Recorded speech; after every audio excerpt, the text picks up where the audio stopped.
meus amores, tudo bem com vocês? A tia está com muita saudade de cada um, mas reitera a importância de ficarmos em casa durante esse isolamento social.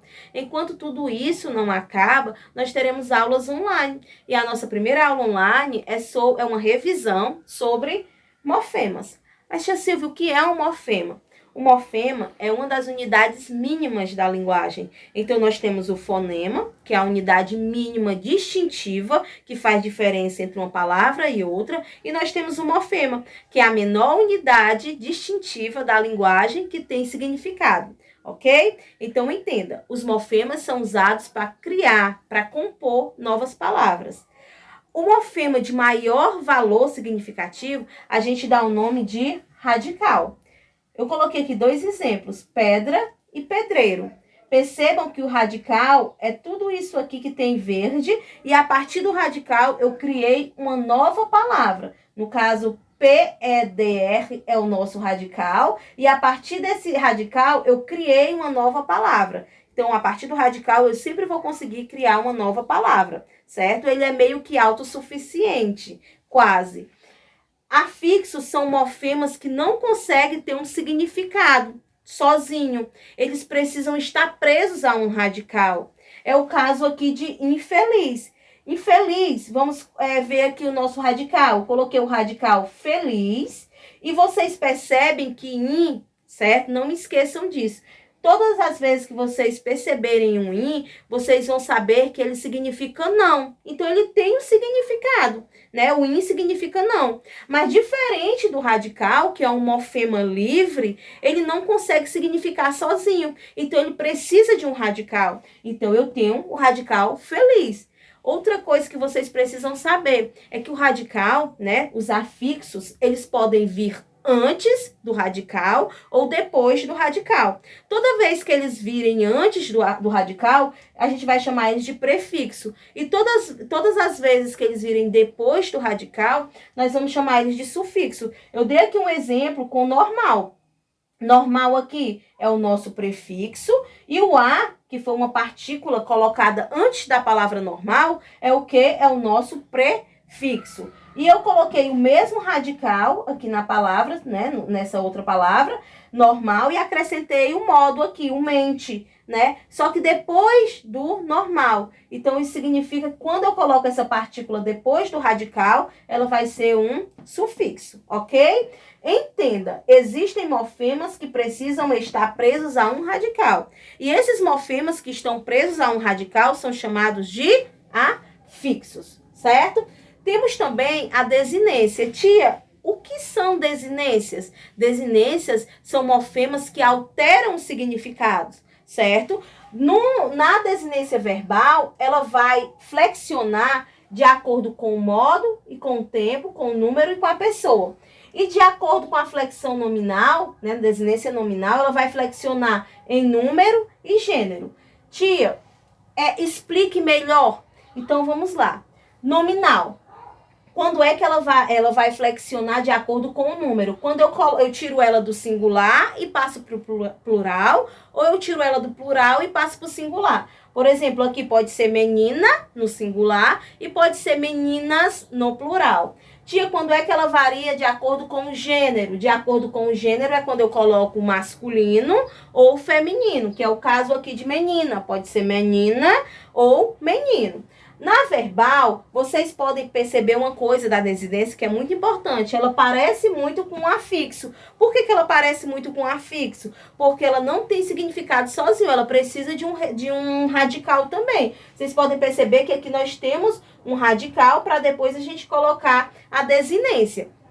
Falar-se indica modo e tempo. Pretérito imperfeito subjuntivo. Então, e falamos indica o quê? Primeira pessoa do plural. Nós falamos, certo? Então, elas podem variar e flexionar de acordo com modo, tempo, número e pessoa. E a nominal, número e gênero. Não me esqueçam. Outra coisa que serve para compor as palavras, né? Que ainda nós temos é a vogal temática. Percebam que nós também temos um radical e temos uma vogal aqui entre o radical e essa consoante. certo? Em todas as conjugações, nós vamos poder ter a vogal temática, né, nos verbos a, e e i. Então, não me esqueçam, nos verbos nós teremos as conjugações das vogais no a, do e e do i, ok? Isso é na parte verbal. Na vogal temática, eu estou falando da parte verbal. Então, se vocês notarem, vocês têm aqui um radical e uma vogal temática. Esse radical com essa vogal temática forma o tema.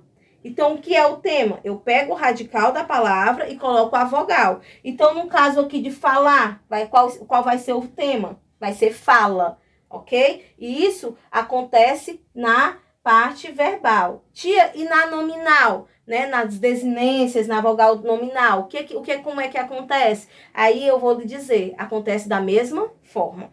Vocês têm aqui janela e carro, certo? Nós temos aqui, dessa parte rosa, nós temos o radical, e aqui na verde nós vamos ter o quê? Uma vogal temática, certo? Tia, quer dizer que isso aqui, janela, não é uma desinência nominal de gênero? Aí eu digo para vocês, não é. Por que não é? Porque eu não consigo flexionar a palavra janela. Eu não consigo falar janelo. Então, não é uma desinência de gênero. Ela é apenas uma vogal temática, certo? Então, só relembrando, nas conjugações, acontece com a, com e e com i. Isso é na parte verbal. E na nominal, é o radical mais a vogal temática, ok? Muito cuidado se dá ou não para vocês flexionarem. Aí nós temos também a vogal de ligação. Como é que acontece a vogal de ligação? Eu costumo dizer que é algo para soar melhor e harmonizar as minhas palavras, certo? Então, nós temos aqui o radical e nós temos aqui o sufixo. Radical, Paris, e o sufixo, ense. Por que é sufixo, tia? Porque vem depois do radical. Tudo que vem depois do radical é um sufixo. Tudo que vem antes do radical é um prefixo. Então, para não dizer parisiense, porque não soa legal, eu coloquei o i. E esse i vai me fazer dizer como? Parisiense. Soa muito melhor e é muito mais harmônico. Eu também posso estar fazendo isso na consoante de ligação. Tem café e inho, certo? Então, o que foi que eu fiz? Eu coloquei o Z. Esse Z aqui é para deixar a minha palavra mais harmônica. Então, eu peguei aqui o meu radical, né? Aqui eu tenho um radical e aqui novamente eu tenho um sufixo e eu coloquei a letra Z. Então, acabou que essa palavra ficou muito mais harmônica do que seria. Leiam. Caféinho ia ficar. No entanto, a partir do momento que eu coloquei a consoante ligação, ela harmonizou. Ficou cafezinho, ok? Então, a gente tem esses recursos da linguagem para deixar a nossa linguagem, nossas palavras mais harmônicas.